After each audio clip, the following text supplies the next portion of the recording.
주옵소서. 예수님의 이름으로 기도합니다. 아멘.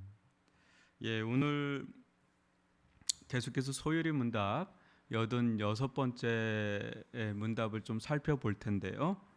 86번째 질문은 이렇죠. 예수 그리스도에 대한 믿음이 무엇입니까? 예수 그리스도에 대한 믿음이 무엇입니까? 이에 대한 답변은 이렇습니다. 예수 그리스도에 대한 믿음은 구원의 은혜이고 또 이를 통해 우리는 복음 안에 우리에게 제시되신 그분만을 받아들이고 의지함으로 구원을 얻는다라는 거죠.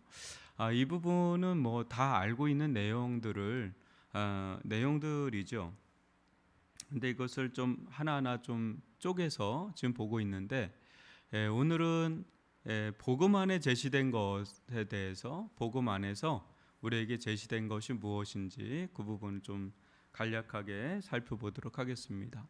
복음 안에 우리에게 그리스도께서 제시되었기 때문에 우리는 그리스도를 받아들입니다. 여러분, 복음이라 그러죠. 굿뉴스, 가스펠, 뭐 복음. 우리나라 그걸 풀면 복음은 이제 기쁜 소식이라는 것이죠. 근데 이 복음, 뭐가 복음이냐? 그럼 복음이 뭐냐라고 한다면 뭐 정확하게 표현하자면 복음은 그리스도와 그리스도께서 우리를 위해 행하신 사역, 이게 복음이에요. 다시 한번 얘기하겠습니다. 복음이 뭐냐? 예수 그리스도의 십자가의 죽으심과 그분의 부활하심이 복음입니다. 십자가 복음, 부활 복음. 근데 그걸 좀 더 푼다면 그리스도와 그가 우리를 위해서 행하신 사역, 그게 이제 복음이에요. 그래서 그가 우리를 위해서 하신 사역이기 때문에 또 그는 우리를 위해서 오신 분이기 때문에 그게 은혜가 되는 거죠. 우리가 뭔가 한 게 아니라 그분이 우리를 위해서 오셨고 그거 자체가 은혜죠. 또 그분이 우리를 위해서 하셨기 때문에 다 은혜인 거죠. 그래서 그리스도와 그리스도께서 우리를 위해 행하신 사역, 이게 이제 복음이다라고 보면 되고, 그러면 우리는 그리스도는 누구냐, 그리스도께서 우리를 위해 행하신 사역은 뭐냐, 그것이 우리에게 어떤 영향을 미치냐, 이런 거를 이제 계속해서 알아가는 것이 이제 복음에 대해서 알아가는 것이고, 그게 측량할 수 없는 은혜로 작용을 하는 것입니다. 이제 이것을 믿음으로 이제 받아들이면서 이제 누리는 거죠. 그래서 이제 복음은 이제 그리스도고, 그리스도를 이제 받아들임이 이제 믿음인데, 이제 복음을 받아들인다, 그리스도를 받아들인다, 이거죠. 요한복음 1장 12절을 보시면 영접하는 자, 곧 그 이름을 믿는 자들에게는 하나님의 자녀가 되는 권세를 주셨으니, 영접하는 것이죠. 그 이름을 믿는 자. 그 이름이라는 거는 이제 그분의 존재를 담고 있는 게 이름이잖아요. 어떤 존재를 담고 있는 게 이름이기 때문에 곧 그 이름을 믿는다는 것은 그리스도를 믿는다는 것이죠. 그에게는 하나님의 자녀가 되는 권세를 주셨다. 이제 구원하셨다라는 거죠. 또 골로새서 2장 6절도 보시면 그러므로 너희가 그리스도 예수를 주로 받았으니 그 안에서 행하되, 그러니까 예수 그리스도를 받았다, 이게 이제 믿는다라는 거죠. 그래서 그리스도를 받는 거예요. 우리가 이제 그리스도를 이제 알고 그리스도를 이제 믿고, 그러니까 그리스도죠. 복음은 곧 그리스도다. 그리스도를 이제는 알고 믿고 따르고, 이게 이제 복음으로 사는 것이죠. 그 다음 장면을 한번 보시면, 그래서 이것은 불뱀에게 물려주고 가는 자들에게 하나님께서 이제 모세를 통해서 뭐라 그래요? 이제 놋뱀을 장대 위에 달아서 그걸 바라보는 자는 이제 산다 그러잖아요. 그 구원의 방법을 제시한 것과 같다는 거예요.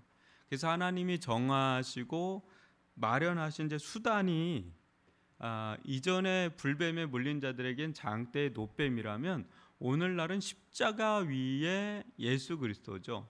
그 수단을 받아들이는 자들은 구원을 받을 것이고 거절하는 자들은 망하는 것이다 라는 거예요. 그래서 뭐 예를 들면 이렇습니다. 저를 한번 보시면 여기에 어떤 해독제가 있다고 생각을 해보세요. 해독제가 있으면 이제 이 해독제를 받아들여서 이제 눕는 사람은 해독이 될 것이고요.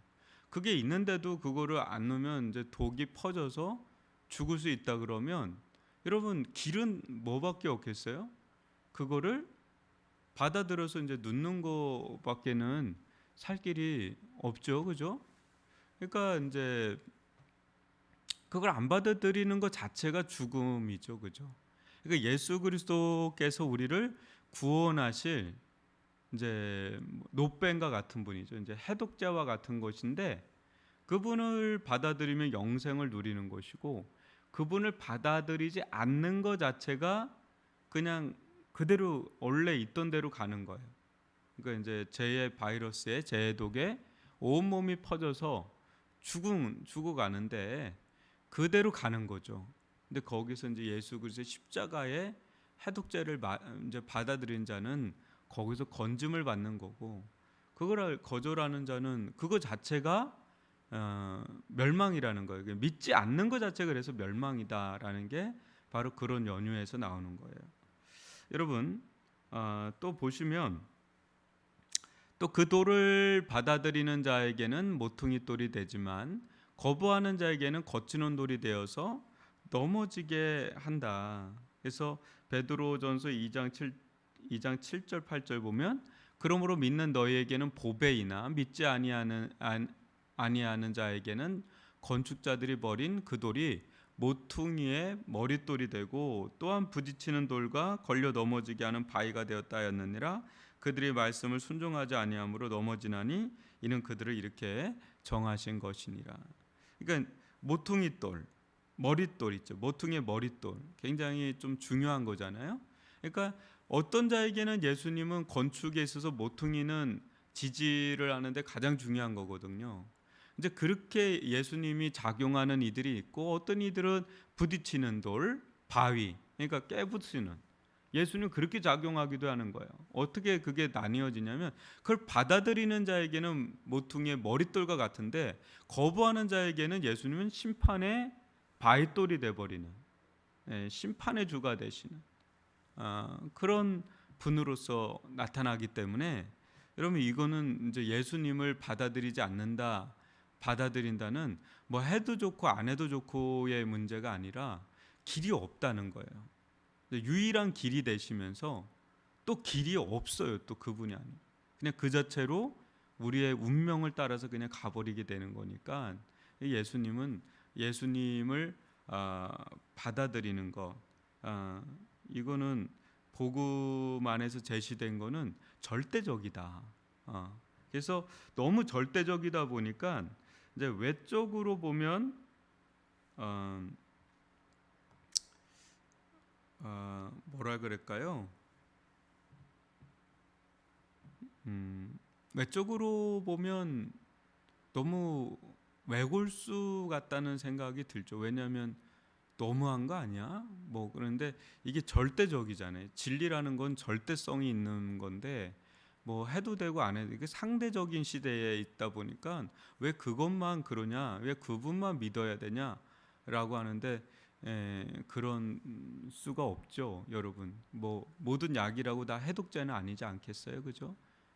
하나의 약이 있다면 나머지는 다 짝퉁일 수가 있고 그런 것과도 같은 거죠. 그래서 또 한번 보시면